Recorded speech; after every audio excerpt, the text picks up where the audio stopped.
Understanding bid and ask prices in Forex. Bid price, the price at which a buyer is willing to purchase a currency. This is the highest price a buyer will pay. Ask price, the price at which a seller is willing to sell a currency. This is the lowest price a seller will accept. These two prices form the foundation of every Forex trade.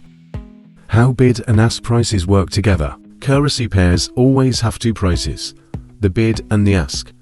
For example, in the pair Euro and USD with the price of 1.2000 and 1.2002, the bid price is 1.2000.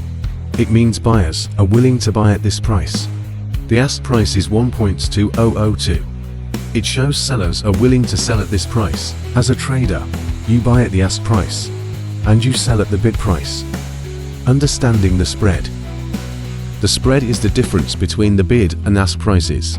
Using our example Euro USD 1.2000 and 1.2002, spread equals 0.0002 or 2 pips. Another example, for the USD dollar and Japanese yen with the two price, is 110.500 and 110.700.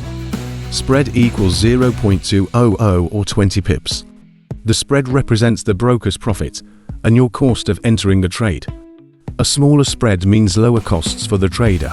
Why bid and ask matter in Forex? Bid and ask prices affect every trade. When you enter a trade, the ask price is higher than the bid price, so you need the market to move in your favor by at least the spread to make a profit. Liquidity and market conditions. During high liquidity, when there are many buyers and sellers, spreads are usually tighter.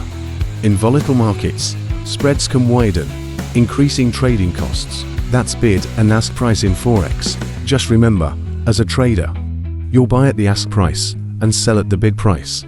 Spread, the difference between the bid and ask, and it's your course to enter a trade. So, always be aware of bid and ask prices when entering and exiting trades, as they directly impact your profitability. Thank you for watching. Stay awesome and keep tuning in. See you in the next video.